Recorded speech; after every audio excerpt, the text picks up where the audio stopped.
Bismillahirrahmanirrahim. Assalamualaikum warahmatullahi wabarakatuh.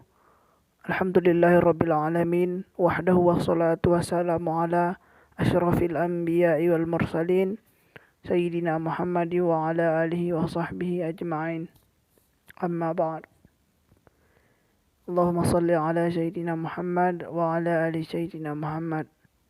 Syafaat Nabi Muhammad lah yang kita harapkan di kemudian kala. Amin amin ya rabbal alamin. Pada kesempatan yang berbahagia ini, kami akan menjelaskan tentang fiskal Islam, yaitu kami dari kelompok 10. Adapun keanggotaan kami, yang pertama saya sendiri Yusro Muin Munte, saya selaku moderator, ada juga Efrida Rahmasari, ada juga Salsabila Syahputri, dan terakhir ada Juliana. Baiklah, langsung saja kami akan menjelaskan dari pengertian fiskal. Baik. Apa itu kebijakan fiskal? Pengertian fiskal. Kebijakan fiskal merupakan kebijakan yang digunakan pemerintah untuk mengelola perekonomian kondisi yang lebih baik dengan cara mengubah penerimaan dan pengeluaran pemerintah. Kebijakan fiskal dapat juga diartikan sebagai tindakan yang diambil oleh pemerintah dalam bidang anggaran belanja. Bagaimana dengan kebijakan fiskal dalam Islam?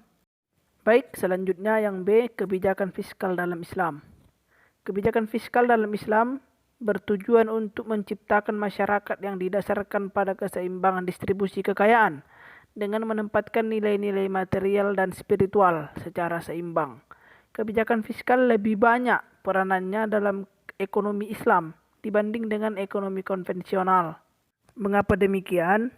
Yang pertama, karena peranan moneter relatif lebih terbatas dalam ekonomi Islam dibanding dalam ekonomi konvensional yang tidak bisa bebas bunga. Yang kedua, dalam ekonomi Islam, pemerintah harus memungut zakat dari setiap muslim yang memiliki kekayaan melebihi jumlah tertentu dan digunakan untuk tujuan-tujuan sebagaimana tercantum dalam Quran Surah At-Taubah ayat 60. Yang ketiga, ada perbedaan substansial antara ekonomi Islam dan non-Islam dalam peranan pengelolaan utang publik. Hal ini karena utang dalam Islam adalah bunga bebas. Sebagian besar pengeluaran pemerintah dibiayai dari pajak atau berdasarkan atas bagi hasil. Dengan demikian, ukuran utang publik jauh lebih sedikit dalam ekonomi Islam dibanding ekonomi konvensional. Baik, saya akan menjelaskan tentang prinsip menjalankan fiskal. Prinsip pertama itu adalah tauhid. Nah, prinsip ini mengandung pengertian bahwa kebijakan fiskal yang dibuat oleh pemerintah itu harus berpatokan kepada tauhid dalam rangka menjalankan perintah Allah dan menjauhkan larangan Allah. Nah, sehingga kebijakan pos-pos pengeluaran ataupun pendapatan itu dijalankan dengan cara-cara yang halal dan tidak boleh pendapatan itu menzolimi masyarakatnya. Nah, yang kedua adalah prinsip keadilan. Tentunya fiskal itu harus mendatangkan keadilan bagi masyarakat. Jangan sampai hanya menguntungkan salah satu golongan tertentu, tetapi tidak dirasakan oleh golongan masyarakat yang lain. Nah, yang ketiga adalah prinsip nubuwah atau kenabian. Maka harus berpatokan pada prinsip-prinsip nubuwah. Kelebihannya itu adalah sidik, amanah, patonah, dan tablik tentunya. Yang keempat ada prinsip khilafah atau prinsip pemerintahan. Yang kelima ada prinsip ma'at atau hasil. Jadi, harus ada hasilnya. Untuk apa? Untuk tujuannya, misalnya dari kebijakan-kebijakan yang dikeluarkan oleh pemerintah tersebut. C. Tujuan kebijakan fiskal. Yang pertama itu ada tujuan ekonomi, menyediakan lapangan pekerjaan yang layak dan meningkatkan kemakmuran masyarakat. Yang kedua, tujuan sosial dan politik, menciptakan kerja nyata pemerintah seperti janji-janji pemerintah dalam kampanye. Baik, selanjutnya saya akan menjelaskan bagian D, bentuk kebijakan fiskal. Bentuk kebijakan fiskal itu terbagi 3, yaitu yang pertama penstabil otomatis. Penstabil otomatis adalah kebijakan pemerintah yang sedang berjalan secara otomatis, yang menyesuaikan tarif pajak dan mentransfer pembayaran. yang dimaksudkan untuk menstabilkan pendapatan konsumsi dan pengeluaran bisnis selama siklus bisnis. Penstabilan otomatis termasuk pajak dan penetapan harga minimum sistem asuransi pengangguran. Dan yang kedua adalah penstabil otomatik. Penstabil otomatik adalah bentuk-bentuk sistem fiskal yang sedang berlaku secara otomatik, cenderung untuk menimbulkan kestabilan dalam kegiatan ekonomi. Penstabil otomatik itu termasuk sistem perpajakan yang progresif dan profesional, kebijakan harga minimum, dan sistem asuransi pengangguran. Yang ketiga, kebijakan diskresioner. Kebijakan diskresioner adalah langkah-langkah dalam bidang pengeluaran pemerintah dan perpajakan yang secara khusus membuat perubahan ke atas sistem yang ada, yang bertujuan untuk mengatasi ekonomi yang dihadapi. Kebijakan diskresioner itu terbagi dua, yaitu ada ekspansi yang dilakukan pemerintah ketika banyak pengangguran. Kemudian ada kontraksi, apabila pengangguran sudah sedikit, maka pemerintah menetapkan kebijakan dengan cara menaikkan pajak. Selanjutnya, adalah jenis-jenis kebijakan fiskal. Jenis-jenis kebijakan fiskal itu terbagi 4, yaitu yang pertama, pembiayaan fungsional atau the functional finance. Pembiayaan pengeluaran pemerintah ditentukan sedemikian rupa sehingga berpengaruh langsung terhadap pendapatan nasional. Tujuan utamanya adalah untuk meningkatkan lapangan pekerjaan atau employment. Dan yang kedua adalah pendekatan anggaran terkendali atau the managed budget approach. Dalam konsep anggaran berdasarkan pendekatan pengelolaan anggaran terkendali, pengeluaran pemerintah, penarikan pajak, dan pinjaman ditunjukkan untuk mencapai kestabilan ekonomi. Dan yang ketiga adalah stabilitas anggaran atau the stabilizing budget. Konsep stabilitas anggaran disebut stabilitas anggaran otomatis karena menekan pada mekanisme otomatis dalam politik fiskal.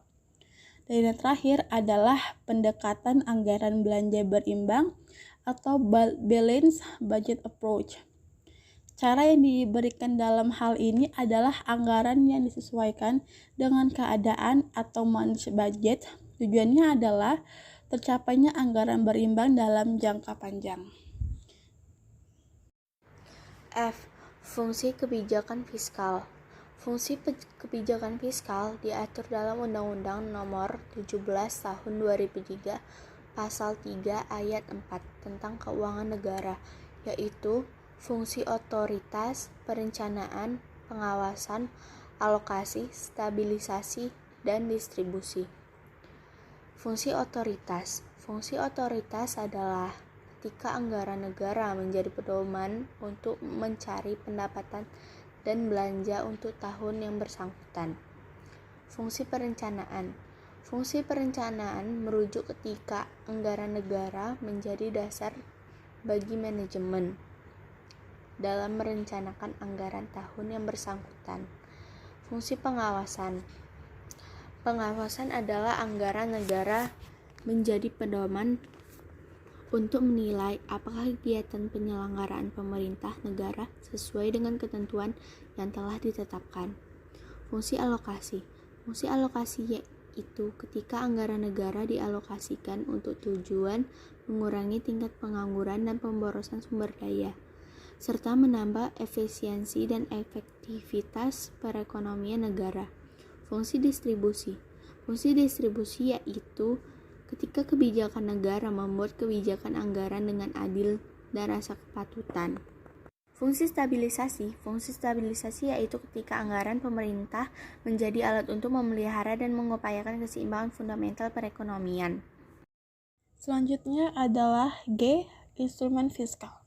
Kebijakan fiskal atau sering disebut dengan politik fiskal bisa diartikan sebagai tindakan yang diambil oleh pemerintah dalam bidang anggaran belanja negara dengan maksud untuk mempengaruhi jalannya perekonomian.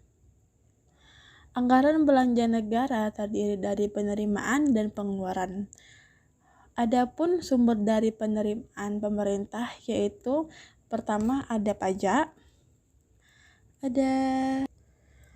ada retribusi, ada keuntungan dari perusahaan-perusahaan negara seperti BUMN, BUMD, dan lain-lainnya.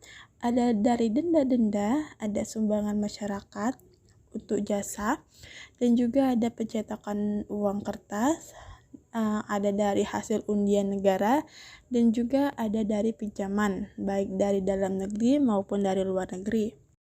Baik, selanjutnya, dalam sejarah Islam, kebijakan fiskal menempati posisi strategis dalam rangka membangun tata kelola keuangan negara dengan terencana dan terarah.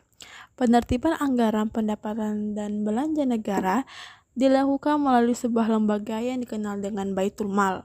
Adapun sumber-sumber pemasukan pada zaman Rasulullah yaitu ada dari zakat, ada dari wakaf atau harta benda yang didedikasikan kepada umat Islam.